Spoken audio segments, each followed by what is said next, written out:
Good afternoon, Lake Stevens Schools, and welcome to the Swimming in Tech Hangout for Monday, June 1st. Yes, it is the last Swimming in Tech of the year, and we have our party hats on. We are ready for dinner. I'm Chad Brent from Sunnycrest Elementary, and my partner.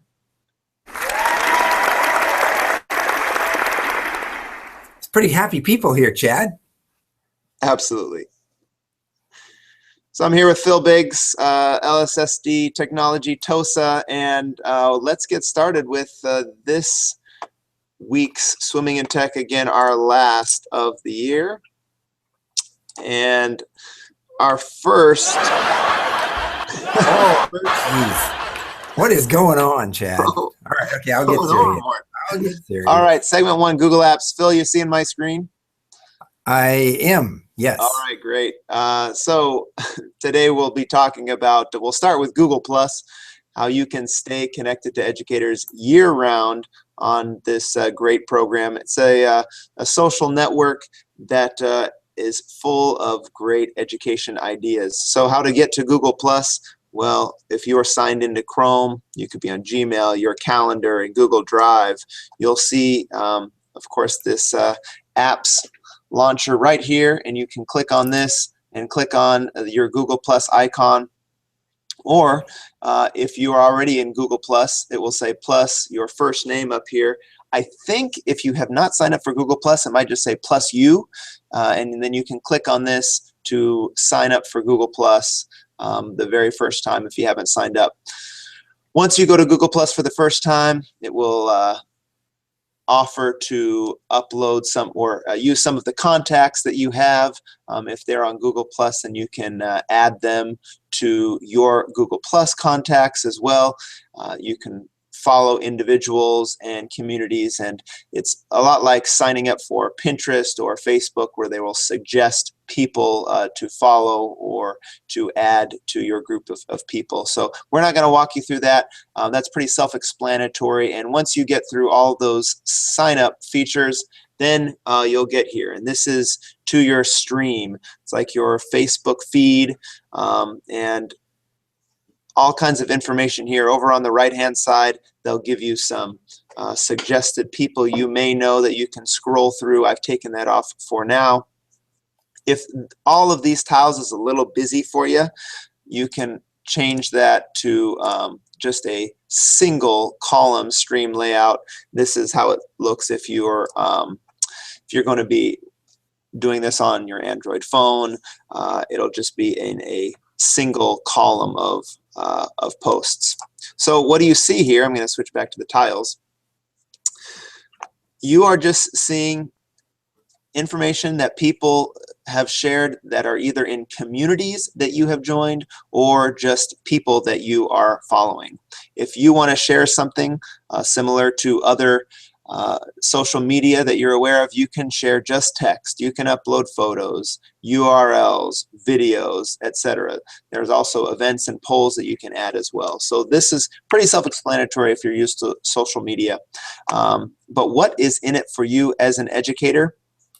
When I started with Google+, I started by following some people, starting with my contacts, and then I quickly found out that the power for me as an educator is in the communities. And there are communities of educators throughout Google+, and very dedicated, intelligent educators will be sharing information out to these communities all day, every day, and that's really where you can find a lot of great stuff. Each tile here has the individual who shared it. See someone named Phil Biggs here who's in my stream quite a bit. So it'll show the individual. Gmail has shared something here. I'm looking for an example of a community that I've joined, which Google has kind of taken everything. Here we go. At the top of this post here, see this icon, that this is the communities icon, and because I'm a member of this Chromebook EDU community, I get this post added to my stream. Also, Google Education Group Washington is another community that I'm a part of, and so I'll get posts in my stream because I'm part of that community. So, Chad, how do you join communities? Well, I'm so glad you asked. If you look up in the top left-hand corner, this is one of your navigation bars here for Google+. When you want to add individual people, you'll go to people. You can create circles of individuals, so you maybe have your personal contacts separate from your work contacts, or you can organize it and arrange it any way you like. But communities is where I want to focus today. If you click on communities after you join Google+, you'll get a list of all the communities you've joined, and then they'll also have suggested communities below. As you can see, I've just joined a number of communities. That keeps me pretty busy. So my feed is always full of information that people have posted. What's that? You are a social guy. Those are all great communities. Yeah, so yeah, take a screenshot, and here are some community suggestions. But to start off, just for our school district, I've got a number of communities that I'm a part of in our school district, and our official Lake Stevens School District communities will always, their names will always begin with LSSD4. So I've got an LSSD4 Sunnycrest, LSSD4 Technology Mentors, and to search for Lake Stevens School District communities, just go up to the search for communities box. And here are a number of LSSD4 communities you can join. The first one that everyone I suggest to join is this one-to-one partners. Hey, we've already got 99 members. That's a great cross section of all the educators at Lake Stevens. Everyone needs to be in this LSSD4 one-to-one partners. This is where anyone who's a member of this community can post resources or articles, videos, just to that community. And if you're a member of that community, you'll get those in your stream.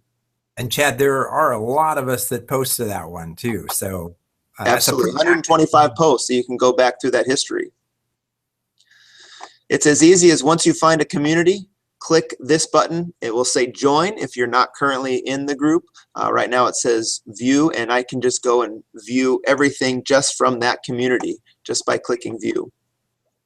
So you can scroll down through the history of all the posts that have been made to this particular community right here. An important thing that you'll want to keep an eye on when you start joining communities is this notifications button. So you can elect to have email notifications sent to you when something is posted to a community. Now, by default, this is off, and that's what I suggest for most communities. But this is such a helpful community and so relevant to me that I have my notifications on. So whenever someone posts to this community, I get an email. And with Gmail, you may know that you can teach Gmail to send certain emails into different folders by using filters or different tabs.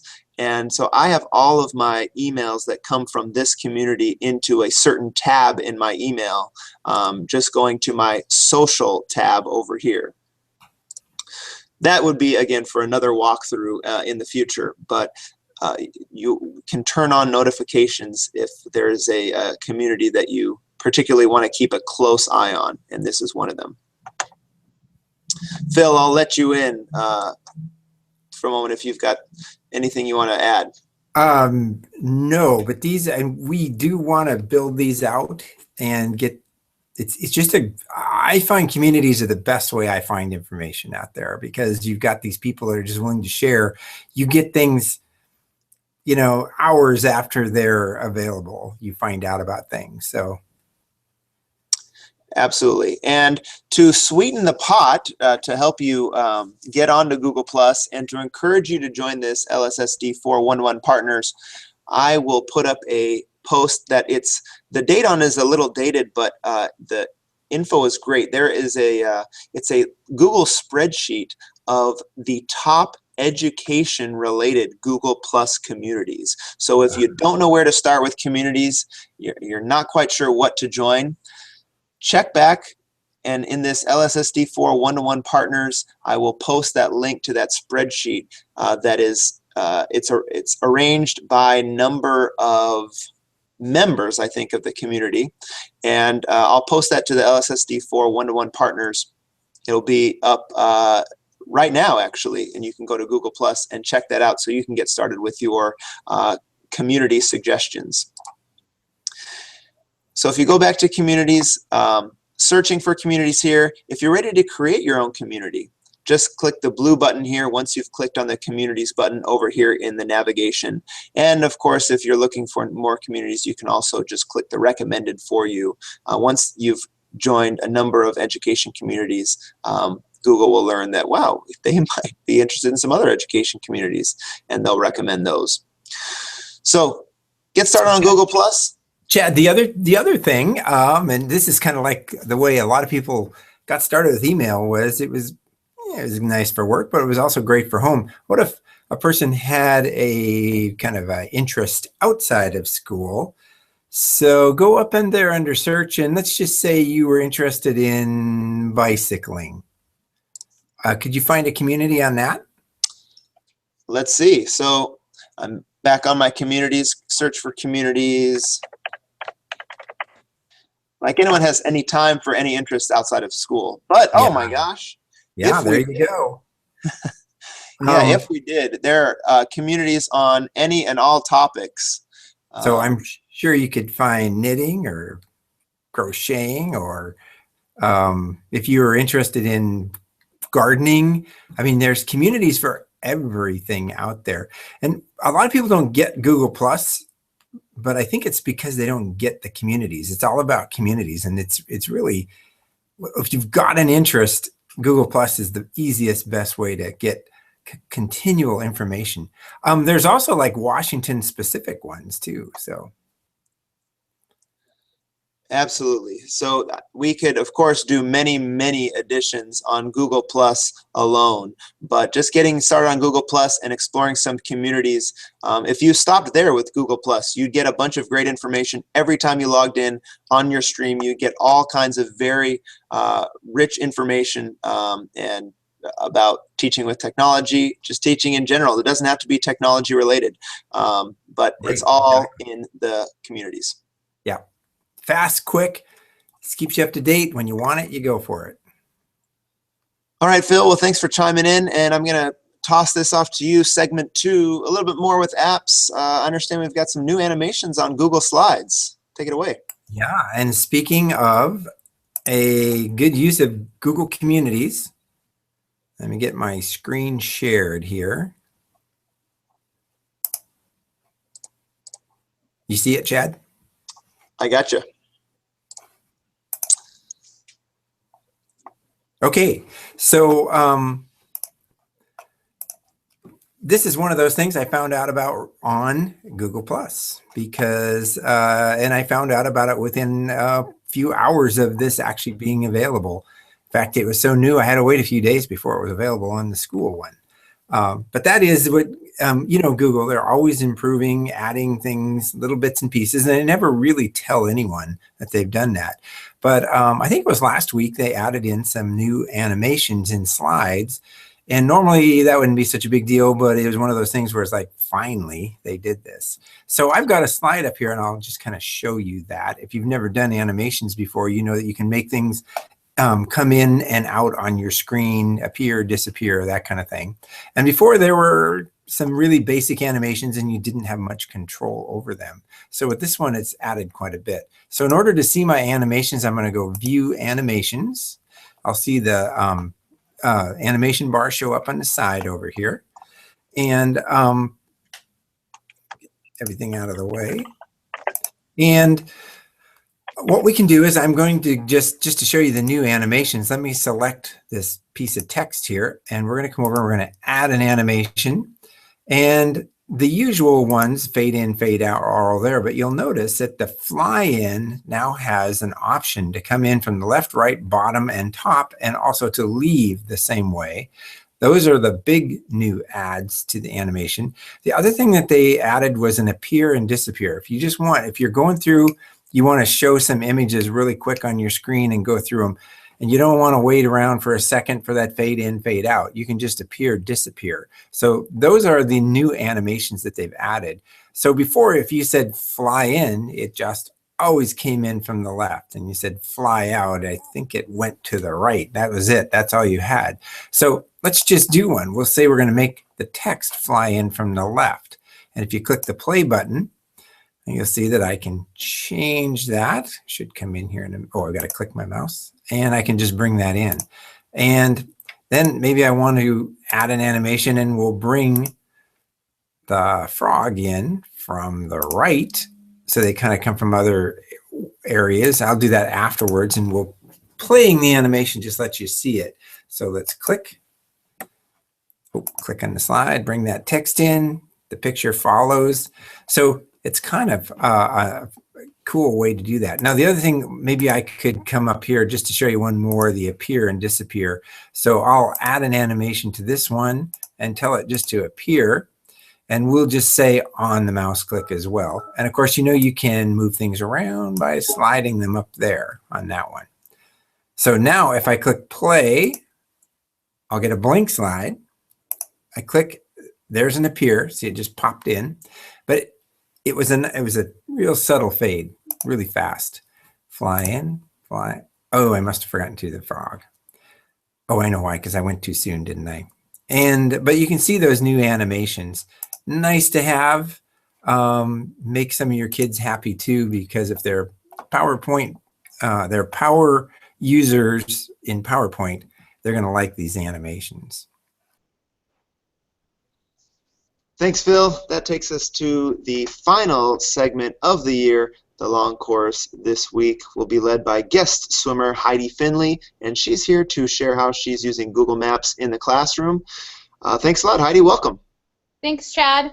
So today I'm going to share with you how to find your Google Maps. You may not even be aware of where it is or that you even have access to it. If you just open up a new tab in Google Chrome and then click on this Rubik's Cube up here, which will open up your apps. You don't automatically see maps in your choices, so you've got to click on the More button. Once you click on the More button, go ahead and click on the Maps icon. I've noticed that it takes a few seconds to open up Google Maps. Usually at school, when I'm not at home, it will open up Lake Stevens, so you'll see the lake in the middle. You'll know it's completely loaded when you see My Maps. This maybe is something you've never noticed if you've opened up Google Maps. This is where we're going to be working. I don't like to look at the road map, so I like to look at the Earth view, so I always change it. It's just my personal preference. But once it all loads, we get the Earth view, and we should be getting My Maps again in a second, if it's going to work for us today. Sometimes it's a little slow. If it doesn't pop up, click in the like search box, and then what you're going to do is click on My Maps. A box is going to pop up. What you can see here is I have several maps that I've created, but today I'm going to create a new one just for you, and it will load. And as it loads, it's going to ask you a few questions. What do you want to name it? Up here at the top, it says Untitled Map. So this will be our test map. You can give it a description if you'd like. Sometimes I do, sometimes I don't. Once you have a map, I'm going to zoom in here using the tools down here in the corner because I'm going to focus on, whoops, wrong direction. Let's go the other way. Let's go with Washington. One map that I created at the beginning of the year was just looking at landforms. So we found different landforms all over Washington State and labeled them and talked about what they were. So don't worry too much about the layers yet. They're not super important, but what you do is click up here on the pinpoint or add a marker and drop it somewhere. So what pops up is it says point 1, and you'll notice that point 1 showed up over here in your list, and you can label it, I'm going to label this one test point. And then this is where I could write a description. So what I've had students do, like if we were labeling landforms, they'd name the landform, and then they'd describe the landform, maybe how the landform was made in this box. So this is a test test. The feature that I discovered this year that I absolutely love is this little add an image or a video. So when my students were doing colonies, I had 2 students research one colony. They added a description about the colony, information about the colony, and then they found pictures and videos to match the colony. So they could do a Google image search. They couldn't put videos in at the beginning of the year. I have various ways that I help students find videos that were appropriate to go in here. So they would add videos, pictures, those kinds of things. So you can really make your maps interactive that way. So that's how you do it. Here's a piece of information that I have had to learn many times. Don't click the X, because if you click the X, nothing will be saved. You have to make sure you click the Save button. And then you can click the X. If you don't click the Save button, you will lose everything. One thing you can do over here in your list is you can change the color of your pin drops. So perhaps you want lakes to be blue, forests to be green, mountains to be brown. You can color code it. You can also change the shape of your icons, and there's lots of different icons that you can choose. So you can have fun with that. Once you get several points on here, you can make more layers. And I'm going to show you a map in a moment of different layers and show you how that works. So I'll talk more about the layers when I have more points on it. So one thing I did is I went and I shared my map with my students. So where did I go? I think what I did is I just gave them this email address, this web address up here. There is a way to share it, but I think what I ended up doing, the easiest way for me was just to take the web address and share it with them. Heidi? Yes. This might be new because they keep changing things. There's share right up above the untitled layer there. I bet they moved it there. Ah, yes, that's where it was. It was like in the corner, like a button, share button, like everything else. So yeah, they did move it. Thank you, Phil, for helping me find it. So if you click here, share, then you can, you have your title and add a description, and then on it you can choose who you want to share it with. And so I just shared it with all of my students. And I think what I did is I just chose Lake Stevens School, anyone with the Lake Stevens School District email address with the link could have it. So that's how I shared it with my students. So let me go ahead and show you one of the maps that I've already created. And I'm going to go back to my maps. Notice this is my list of maps. So on here I have my 5th grade social studies for the year. And it's going to pull up a gigantic map. We like Earth view. And we're going to need to zoom in to see our map. And I want to see the original map. Now on here I've created different layers because we added a layer as we studied. So all of the green dots were when we were talking about early settlements. The yellow pinpoints are colonies, and then I have my slavery layer unchecked. And then we have our information about slavery at the different points. I did the green points, my students did the yellow points, and as a class we did the purple points. So if I zoom in here, what you can see what my students have done, because that's more impressive than what I've done, is that two partners researched a colony and then went in and found and gave information about the colony. They also added pictures. Once everyone was done, we all traveled through the colonies and read each other's research and found out about all the colonies. So it was a quick, easy way to spread the work amongst all of my students. So I've really enjoyed maps for making maps and having my students do street view and looking at the colonial areas that we look at, like colonial Boston. Maps have been a great tool in my classroom this year. Well, Yeah, go ahead. This is like the most awesome tool that Google offers, I think. It's just, and you can use it in literature, you can use it in science, you can use it in social studies, you can use it in math because you can measure between. I don't know. Chad, you've done a lot of them with your class. It doesn't make sense to me why people don't use maps all the time, especially when you can do the create your own. And by the way, I hadn't seen the layers, Heidi. Mm-hmm. That is like full-fledged. 20 years ago, those were $25,000, $30,000 piece of software just to get started, and that's about all they can do. It's just amazing. Just amazing. We've really enjoyed making maps, and my kids have, whenever we start researching something or looking at a different time period, they all get on Street View and start looking around to see what they can notice or see, and it was really beneficial, especially when we were looking for the lost colony of Roanoke. They were able to go on and really travel down the road on that island and really see what it was like.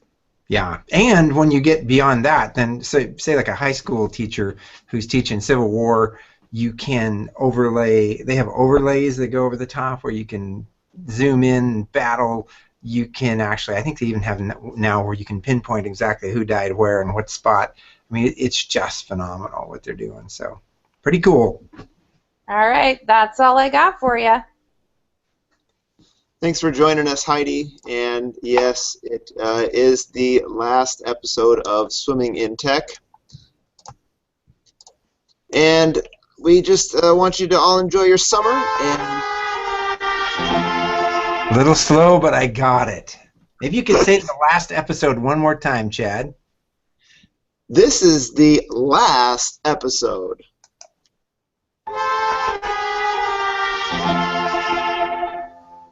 Of the year for Swimming in Tech, but you can keep the learning going all summer long by just heading to our blog for all our past episodes. You can see our the blog URL is at the bottom of this slide here. And Phil, I picked up something new today. Animations, that's for you, buddy. Awesome. There we go. Awesome. Look at that. Fly in from the top. There we go. That's Good the job. our swimmingintech.blogspot.com. All right, well, Phil, it's been a pleasure. These